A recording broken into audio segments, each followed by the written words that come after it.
Jadi si pelaku itu cenderung menyasar orang-orang yang memang menjadi targetnya. Salah satu yang paling banyak saya jumpai itu adalah usia-usia pensiun.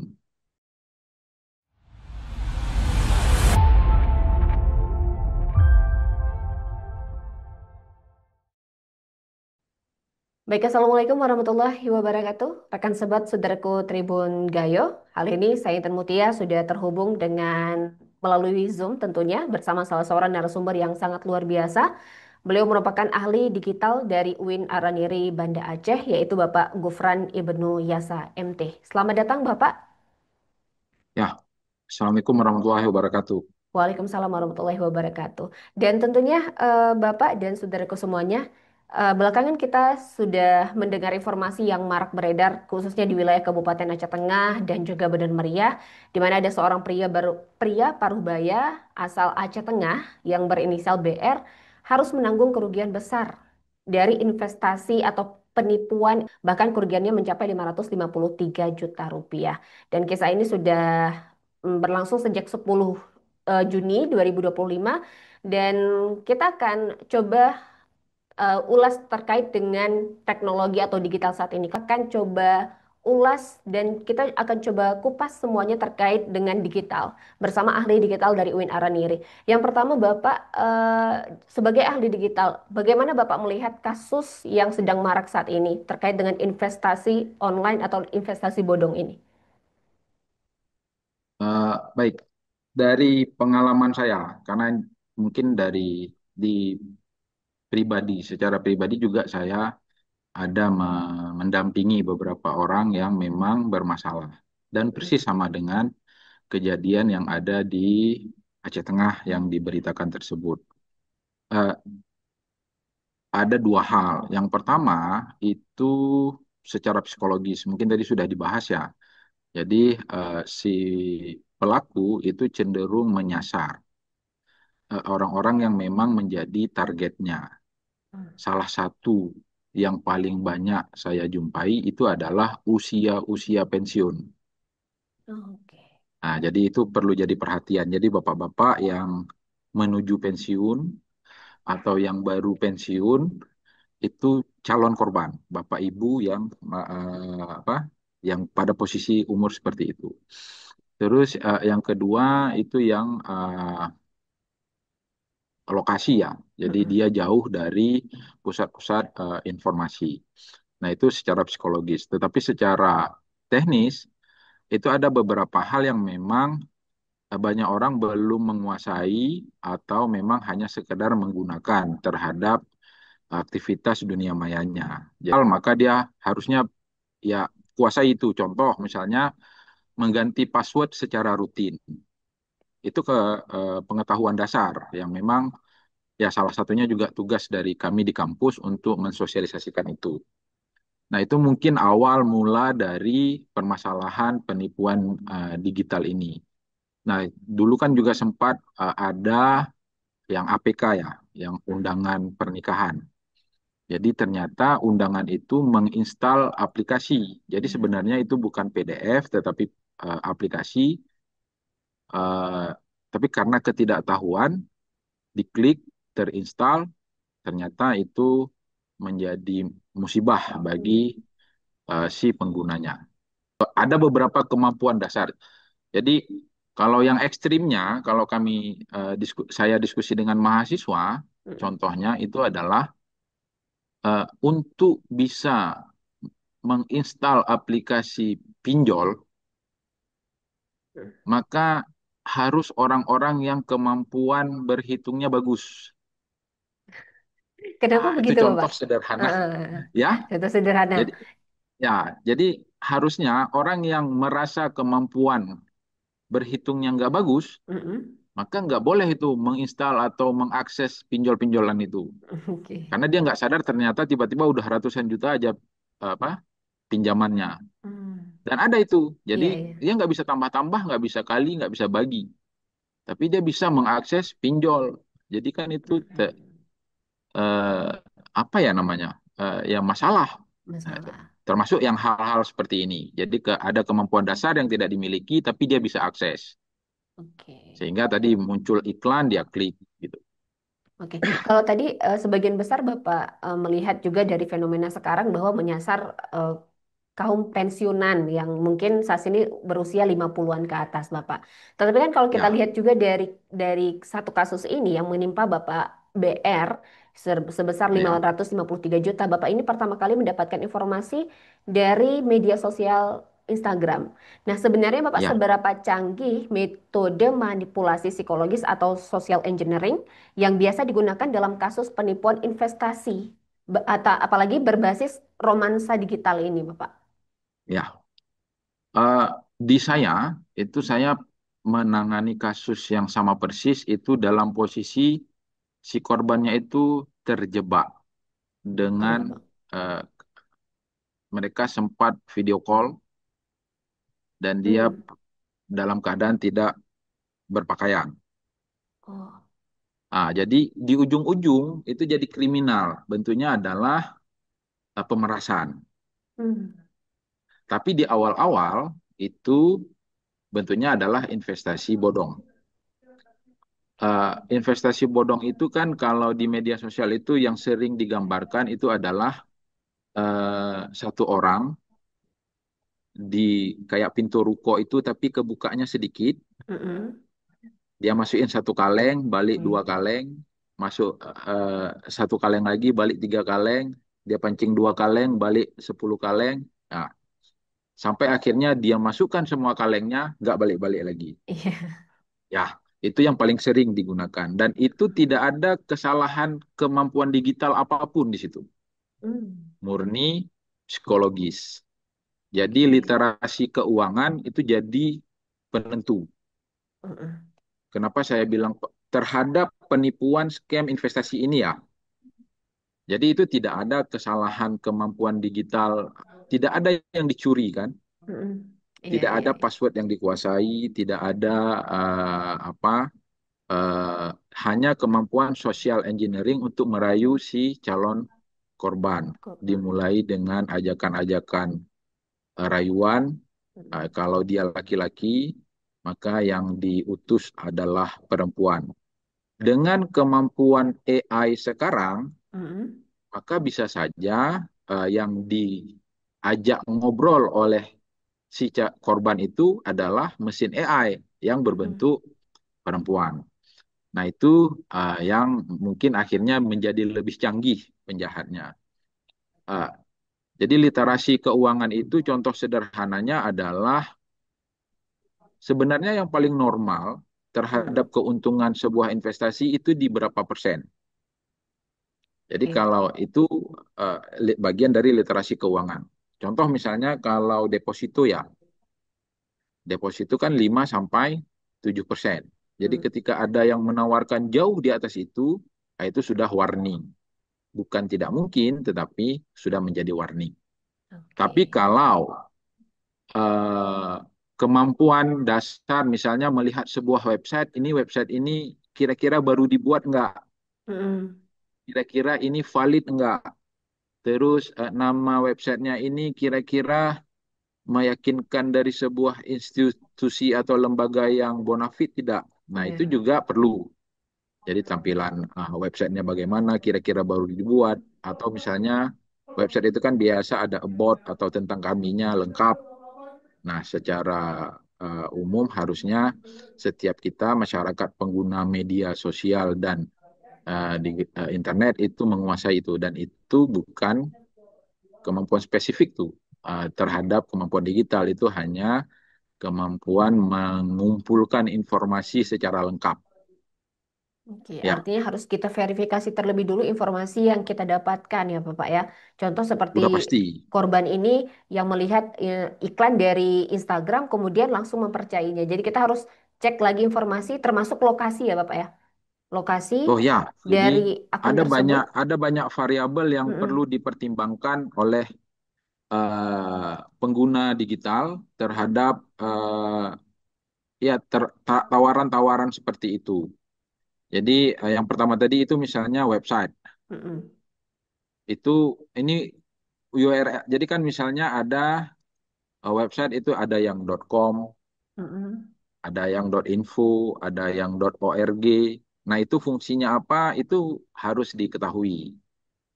Nah, Oke. habis itu ya dan bisa memvalidasinya ke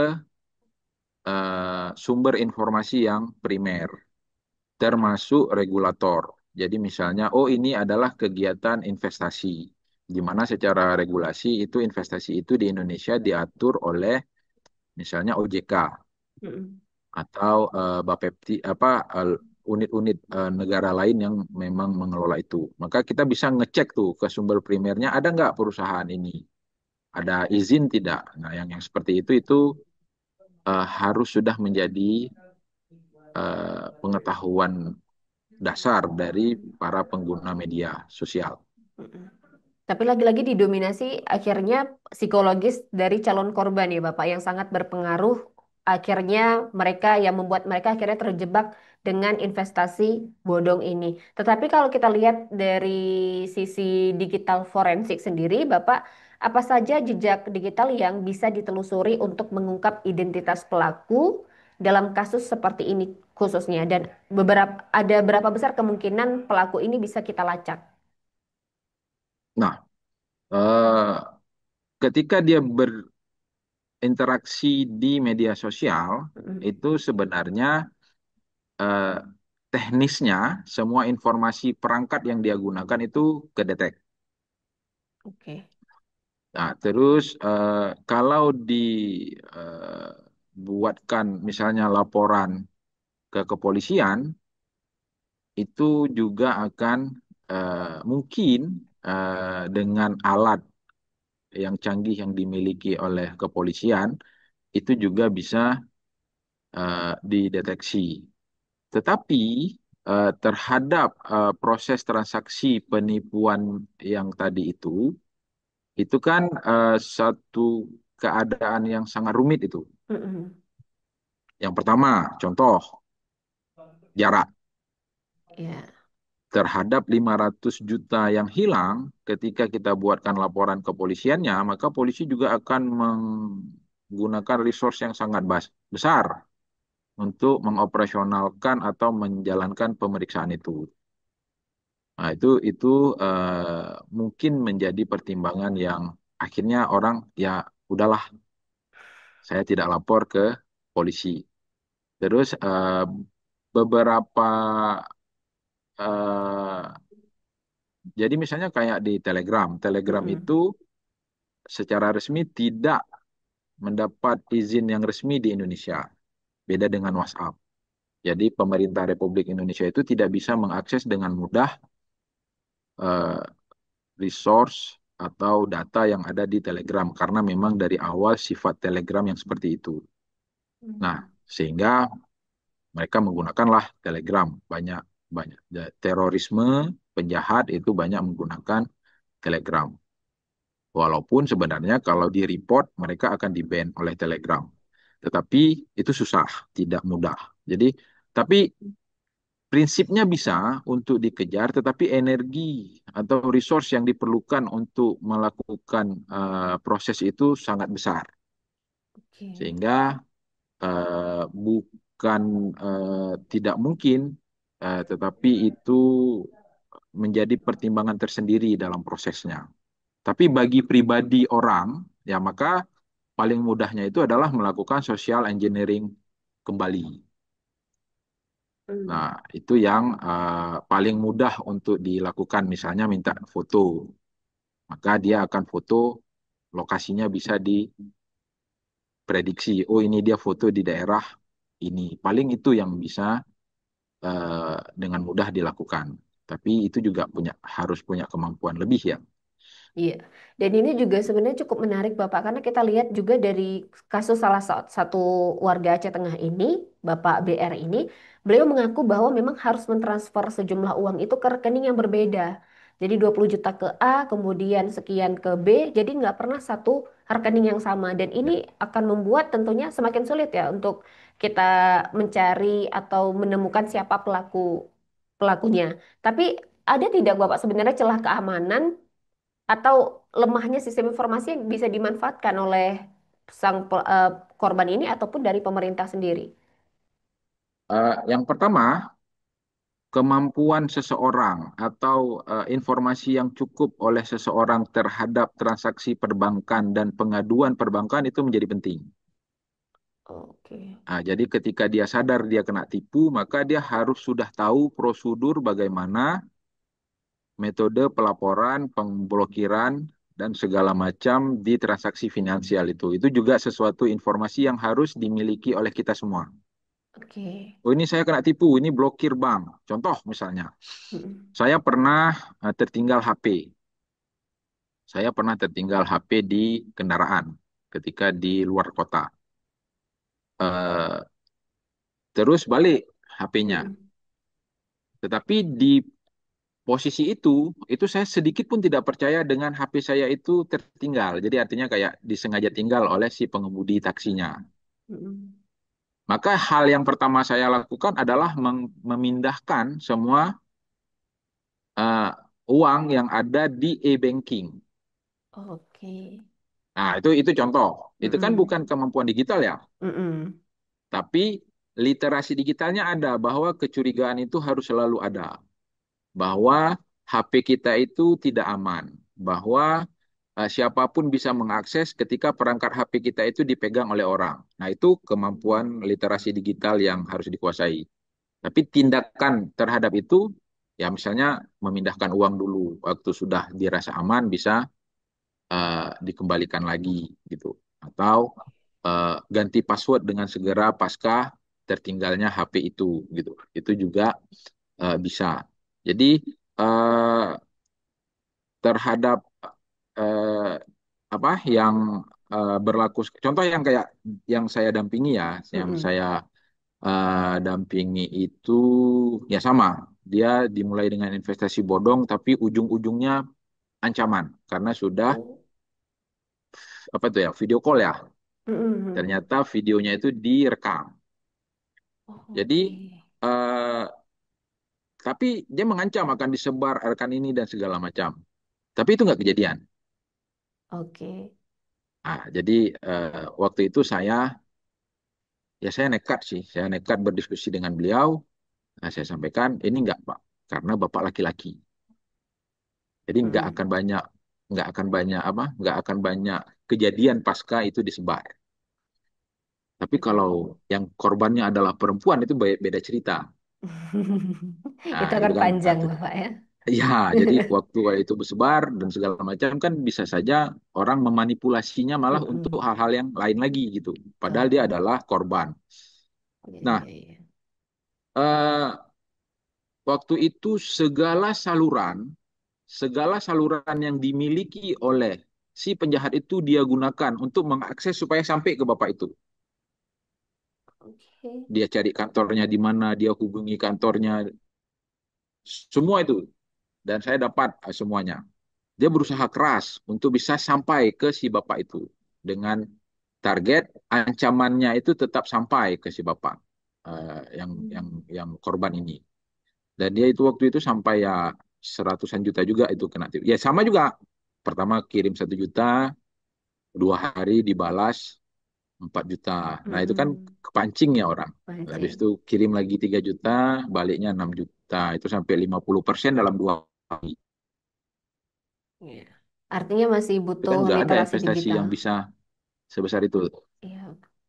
Ya, literasi digital itu eh, dan biasanya begini, eh, FOMO, fear of missing out ya, merasa takut ketinggalan berita gitu kan. Nah, itu juga masalah. Jadi kalau Pak Budi Raharjo itu yang dosen ITB itu menggalakkan gerakan tunggu 3 hari. Jadi apapun yang ada di media sosial, yang informasi yang didapat, maka gunakan 3 hari itu untuk mendapatkan informasi yang lebih lengkap. Oke. Ya, jadi beliau menggalakkan gerakan itu tunggu 3 hari, nah, gitu kan. Uh, jadi berita termasuk yang ini ada undangan, ada berita. Jadi kan kalau yang ada juga yang orang tua itu kan di apa di telepon anaknya jadi korban kecelakaan Mm, atau korban ditangkap polisi gitu kan. Nah eh, itu kan psikologis sekali yang diganggu. mm. Sampai akhirnya saya tidak yakin itu terhipnotis. Oh, Bapak tidak yakin Jadi aslinya ada terhipnotis. enggak. Hanya ketakutan dari korban yang membuat akhirnya mereka Ya, mentransfer uang. nah, Oke. termasuk dengan pendekatan asmara tadi. Jadi Oh. perempuan. Nah, saya nggak yakin itu mereka itu kena hipnotis, tapi lebih ke Mm. emosinya terpancing, terayu, atau dalam keadaan ketakutan. Jadi Wah, itu yang menjadi eh, perhatiannya. oke. Ya, mungkin itu. Oke, baik. Bapak, sebagai ahli digital, Bapak melihat banyaknya edaran informasi atau iklan terkait dengan informasi investasi online ini kan cukup banyak di media sosial, termasuk Instagram salah satunya.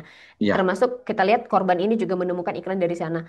Bagaimana Bapak melihat saat ini atau keamanan atau lemahnya dari sistem media sosial ini dalam up iklan, Bapak? Nah, terhadap iklan itu kan yang pertama, ini kan pendekatan Indonesia ya. Pendekatan Indonesia terhadap internet itu kan adalah blacklist. Hmm. Semua boleh berdasarkan laporan menjadi tidak boleh. Namanya disebut dengan blacklist. Tapi kalau ada di beberapa negara, itu pendekatannya adalah whitelist. Whitelist. Semua nggak boleh. Oke, semua nggak boleh. Baru dibuka satu-satu yang boleh. Oh. Nah, ya kan? Jadi kalau misalnya kayak di mana? Cina ya. Di Cina itu defaultnya semua nggak boleh dulu nih.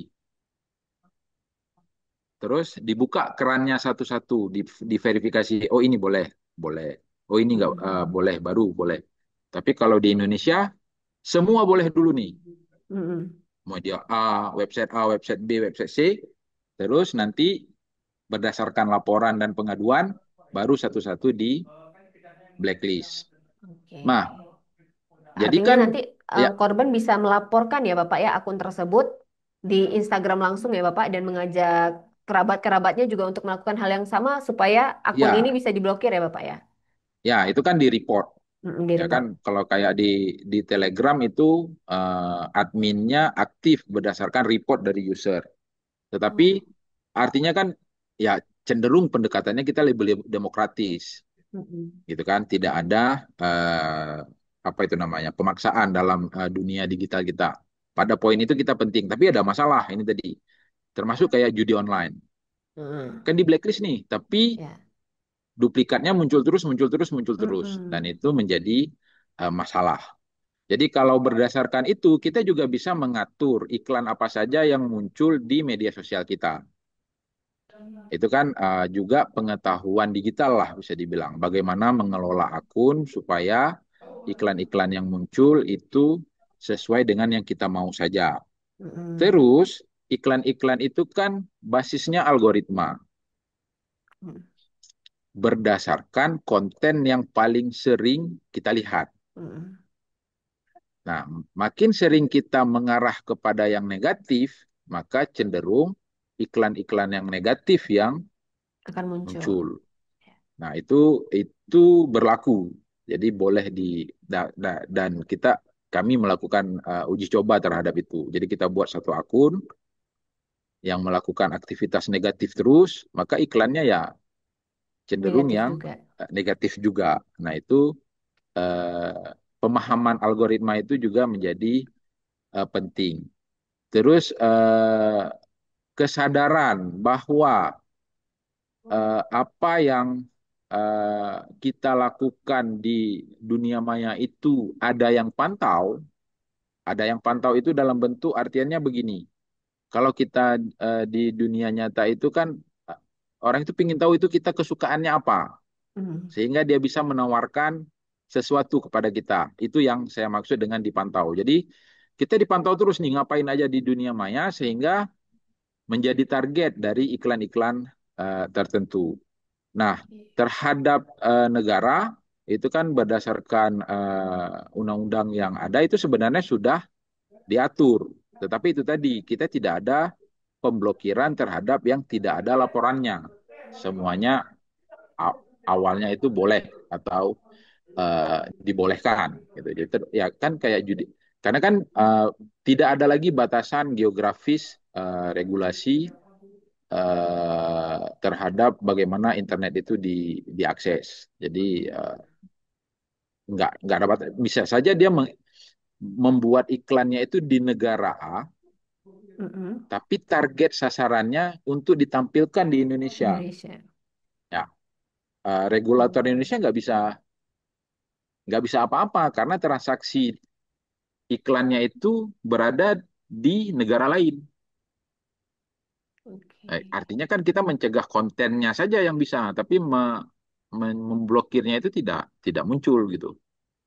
Jadi kan kalau kayak media sosial itu kan ada konten-konten yang dimunculkan berdasarkan negara, itu bisa. Nah ini Ya bisa konten kita ini cuma atur ya muncul, Bapak. nah bisa diatur. Yaitu ya secara lebih ke penggunanya. Pengguna itu, ya itu tadi, makanya kan itu kan kayak kita kasih pisau ke anak yang belum tahu luka. Hmm. Nah, sebegitulah ancamannya. Kenapa kalau dengan anak-anak kita takut kali dia pegang pisau, tapi Iya. kita nggak takut dengan orang yang menggunakan handphone tapi nggak tahu apa-apa. Mm-mm. Posisinya sama, berbahaya. Sehingga ya diajarkan atau dijelaskan bahwa kamu harus mencari informasi supaya lengkap sehingga berhak menggunakan perangkat ini. Nah, contoh misalnya kemampuan dasar mengumpulkan bukti digital, itu tadi contohnya. Mm-mm. Kemampuan mengumpulkan bukti digital.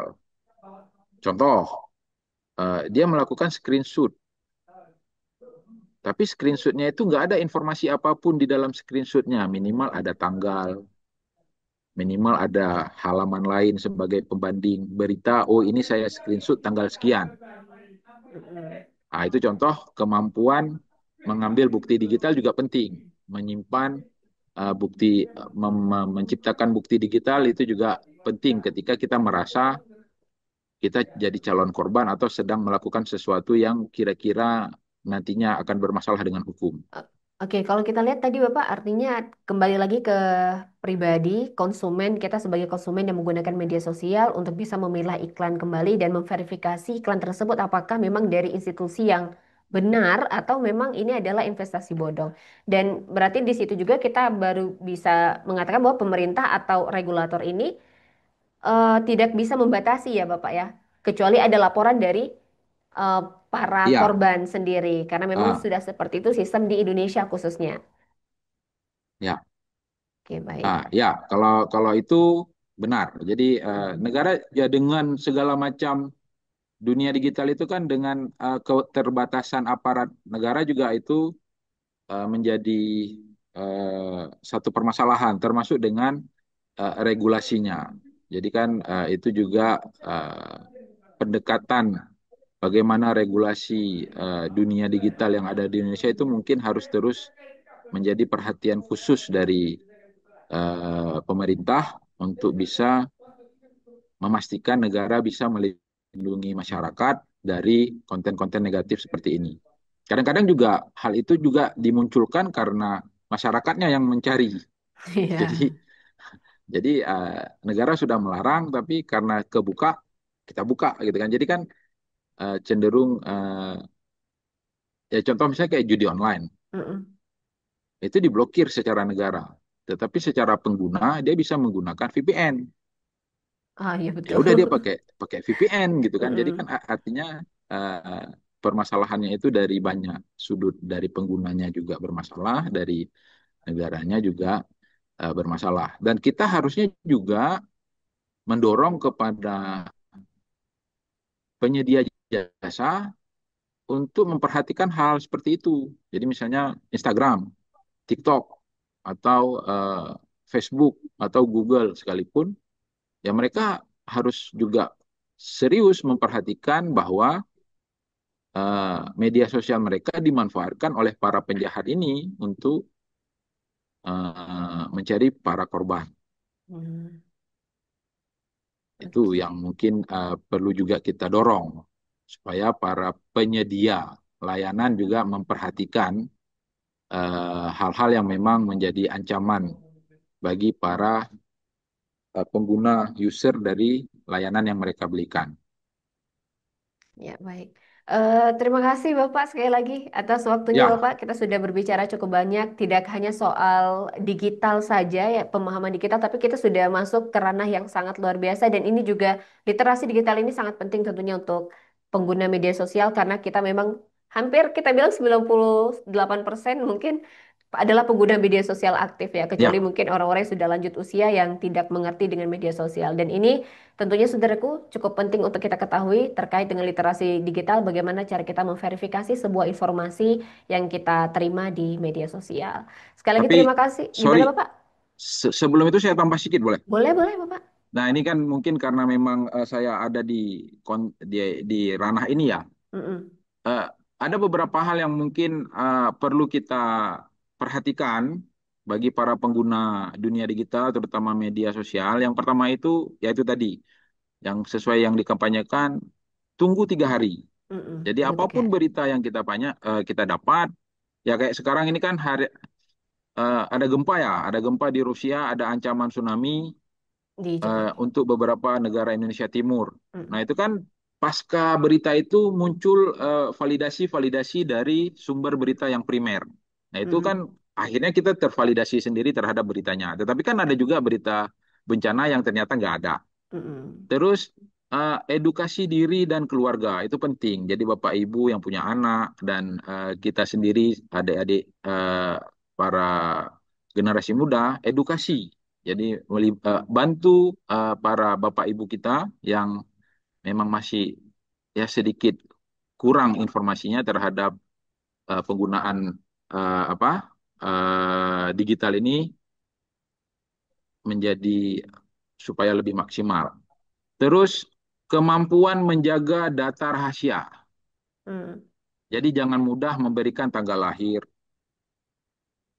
nama ibu. Kalau kita di perbankan itu ya 5 itu ya, NIK, nomor telepon, tanggal lahir, nama ibu, tempat Mm. lahir. Nah itu kan kombinasi yang bisa digunakan ketika verifikasi di bank. Nah itu contoh data rahasia itu tidak mudah untuk jangan dengan mudah memberikan data pribadi kepada orang lain. Terus yang selanjutnya itu jangan mudah tergiur. Ya, ini termasuk yang investasi bodong, Mm. tetapi juga jangan mudah panik untuk berita-berita yang memang bentuknya adalah musibah. Terus yang terakhir, amankan akun dan perangkat.